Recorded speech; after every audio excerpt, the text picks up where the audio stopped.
Salut, moi c'est Mitch. Je vous fais part d'un phénomène qui m'a fait plonger ici. Je n'ai rien trouvé qui en parle sur le net, ni dans les livres de l'asile d'ailleurs, ni nulle part. Alors j'espère que quelqu'un d'autre que moi a vécu la même chose. S'il vous plaît, une réponse. Une seule. C'était il y a 2 mois déjà.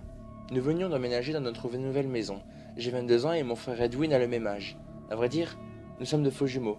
Nés le même jour, mais nous ne nous ressemblons absolument pas. J'ai les cheveux noirs et courts, lui les a bruns et mi-longs. Edwin apprécie que l'on passe du temps ensemble. Il faut savoir que ça fait bientôt 10 ans que nous ne nous sommes pas revus, et l'idée de partager une chambre nous ravit tous les deux. La soirée a été longue. Nous avons déballé nos affaires et nous avons immédiatement été nous coucher. Nous avons travaillé environ 5 heures sans faire la moindre pause. Nous avons bien mérité une bonne nuit de sommeil, non? Tout se passait à merveille dans cette maison. Jusqu'à cette fameuse semaine où j'ai entendu des piétinements. De petits pas furtifs et rapides. Sachant que de nombreux rats habitent cette vieille maison, je n'ai pas pris peur et je me suis juré d'appeler le dératisateur le plus rapidement possible. J'en ai parlé le lendemain à Edwin qui m'a confirmé que des bestioles pouvaient entrer dans la maison par le petit soupirail de la cave. Cette nuit-là, cependant, je fus éveillé par un bruit sourd. Quelqu'un veut ouvrir la fenêtre. J'étais sûr de l'avoir fermée pourtant. Je balayai la salle du regard et je vis qu'Edwin dormait encore. Je ne voulais pas le réveiller. Je fermai donc la fenêtre et dormis d'un seul œil le reste de la nuit. Je me souviendrai toujours de cette nuit-là. J'avais à peine dormi, et je me levais d'une humeur à faire griller des chats sur le trottoir.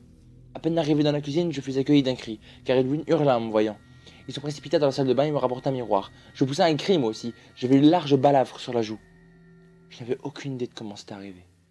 Je n'avais rien fait de dangereux cette nuit, et je n'avais rien hier soir pourtant. Edwin a toujours été le plus rapide de nous deux. En quelques minutes à peine, nous étions à l'hôpital. On m'a posé une dizaine de points de suture à même la chair, sans anesthésie. Je n'ai jamais eu aussi mal de toute ma vie. À la fin, j'avais l'impression d'avoir la joue en flammes. Et Edwin, prenant tout à la rigolade, ne se gênait pas pour me balancer quelques blagues durant tout le trajet jusqu'à la maison. Cette nuit-là, j'avais choisi de faire attention. Edwin me conseilla en rigolant de mettre du coton sur mes joues histoire de les protéger n'ayant plus de coton, et voulant retrouver une complicité avec mon frère, je décidai de me scotcher des éponges sur les 2 joues. Au moins, aucun risque que quelque chose m'arrive. Pourtant, le lendemain matin, je n'arrivais même plus à me lever. J'avais une grosse douleur au niveau du ventre. Edwin me taquinait, me disant que c'était parce que j'avais pris 4 parts du gâteau hier. Foutu gâteau. Il aurait eu ma peau, cet enfoiré. Edwin releva finalement la queue pour voir ce que j'avais, car ça semblait sérieux. Alors qu'il découvrit ce qu'on m'avait fait, je le vis subitement blêmir. J'avais un trou béant au milieu du ventre. Plusieurs minutes plus tard, j'étais à l'hôpital où je fus rapidement anesthésié et opéré. Je me réveillai le lendemain matin, dans ma chambre se trouvait Edwin et le docteur. Ce dernier m'a alors regardé dans les yeux et m'a dit « Monsieur, nous ne savons pas comment, ni pourquoi, mais quelqu'un vous a retiré votre rein droit. Ne paniquez pas, on peut vivre avec un seul rein. Il faudra juste appliquer quelques mesures de prudence. Vous resterez cependant quelques jours encore ici. » Je crois que ça a été l'une des plus grandes frayeurs de ma vie. On m'avait arraché un rein, en m'ouvrant à moitié le ventre, et je m'en étais même pas rendu compte. Rester encore une semaine ici me ferait du bien. Je me sentais en sécurité ici. Mais Edwin, il reste encore à la maison, lui, seul. Et c'est ce qui m'avait arraché le rein revenait pour lui. N'y pensons plus. Tout se passera bien, oui, tout. La nuit suivante fut celle qui m'a le plus marqué.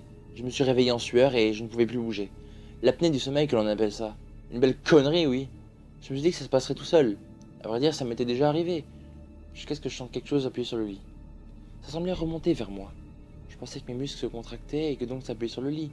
C'était beaucoup trop lourd pour être mes muscles, cependant. Je m'en rends compte aujourd'hui. C'est alors que je vis un visage. Un visage qui me regardait dans les yeux. Mais ses yeux... Où ils étaient, ses yeux? 2 trous noirs lui servaient d'yeux. Quelques gouttes d'un liquide noir s'en écoulaient. Il n'avait pas de bouche non plus, juste un nez et 2 trous. J'essayais de bouger, je le jure, je faisais ce que je pouvais. Jusqu'au moment où enfin, dans un élan d'instinct de survie, mon bras se libéra de la torpeur, adressa une droite puissante à cette chose, qui disparut dans un nuage de fumée. Lorsque j'ai raconté cette expérience à l'hôpital, on s'est moqué de moi. On m'a traité de fou. Et j'ai eu plusieurs réunions avec les psychologues, mais ils n'ont rien pu conclure quant à ma santé mentale. Enfin aujourd'hui, je vais rentrer chez moi, et je reverrai Edwin. Seul lui pourra m'aider. Je me souviens comme si c'était hier. Il devait venir me chercher à l'hôpital à 2 h de l'après-midi. J'ai poireauté jusqu'à 3 h 30. Personne n'est venu. Il m'avait donc oublié? Sans doute oui. Il était un peu tête en l'air. Je suis donc rentré à pied. Et là, je ne comprends plus rien. La porte était ouverte. Chose qui n'est normalement pas commune connaissant Edwin. Je rentrai alors dans la maison et hurlai quelques « Edwin! Edwin !» Je grimpais les marches 4 à 4 et là, même aujourd'hui je ne trouve pas les mots. Je vis Edwin allongé par terre, les yeux arrachés et baignant dans son sang. Je ne pouvais pas détacher mes yeux de son cadavre. Je ne peux toujours pas. Et je regrette toujours d'avoir levé le regard. Dans l'embrasure de la porte d'en face, je vis cette chose. Elle me regardait. Elle semble fière sous son masque, triomphante même, la tête haute. Elle se mit à avancer vers moi. Je n'ai jamais couru aussi vite. J'ai fui comme un lâche. J'aurais dû me battre, venger mon frère. Mais non, j'ai fui. Et aujourd'hui, je me retrouve lâche. Edwin était fort, lui. Nous n'avons vraiment rien en commun. Aujourd'hui, je vous demande qu'une réponse, une seule réponse. Qu'est-ce qui a tué mon frère? Sans savoir ce qu'elle était. J'ai apaisé mon esprit en mettant un nom sur la chose. Je l'ai appelé Jack sans yeux. Eyeless Jack.